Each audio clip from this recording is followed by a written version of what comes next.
Walang bagong kasunduan ng Pilipinas sa China tungkol sa Ayungin Shoal. Yan po ang iginiit ng mga opisyal ng ating pamahalaan taliwas sa pahayag ng Chinese Embassy. Yan ang pampagising na balita ni Gio Robles. Pagkatapos lumutang ang umano'y gentleman's agreement ni dating Pangulong Rodrigo Duterte at Chinese President Xi Jinping, may panibagong kasunduan daw ang Pilipinas at China tungkol sa Ayungin Shoal. Ayon sa Chinese Embassy, may bagong modelong na pagkasunduan ng China at Pilipinas ngayong taon pagdating sa pangangasiwa ng sitwasyon sa Ayungin Shoal. Ang Armed Forces of the Philippines Western Command daw ang nakausap nila dyan. Kinumpirma rin umano ng AFP Westcom na inaprubahan ng ilang opisyal ng Pilipinas ang anilay bagong modelo. Kabilang sa mga naturang opisyal ang kalihim ng Defense Department at National Security Advisor na i-record daw ng China ang bawat detalye nito. Pero hindi naman binanggit ng China ang mga nilalaman ng umano'y bagong modelo. Pero para raw ito maiwasan ang mga hindi pagkakasundo at mapanatili ang kapayapaan sa Ayungin Shoal. Ang mga sinasabi niya ng China, mariing itinanggi ni Defense Secretary Gibo Teodoro. Wala raw kinalaman ang kanyang ahensya sa anumang kasunduan sa China.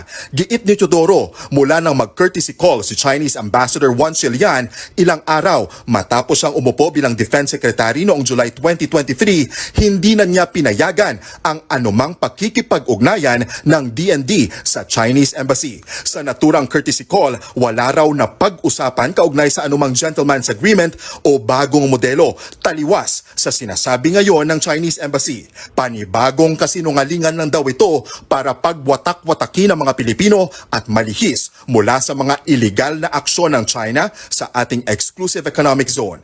Pinabulaanan din ni National Security Advisor Eduardo Año ang umano'y bagong modelo at kasunduan na sinasabi ng China. Katawa-tawa at kalokohan lang daw ito. Wala raw siyang nakausap na opisyal ng Chinese Embassy lalo na tungkol sa kasunduan na may kaugnayan sa resupply mission sa Ayungin Shoal.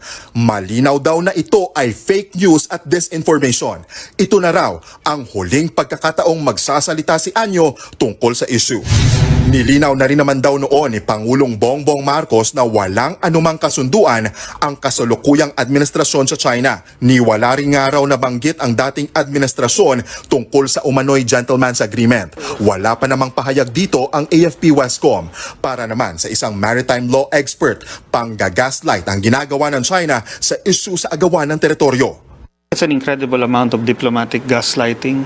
It really lacks credibility at this point because they've already gone through so many versions of these so-called agreements, and they're always secret, they're always with some unnamed official, although there are innuendos. Even if you're the one who's on the right, no, they make you doubt it so that you will retreat. Nagbabalita mula sa Frontline, Gio Robles, News 5.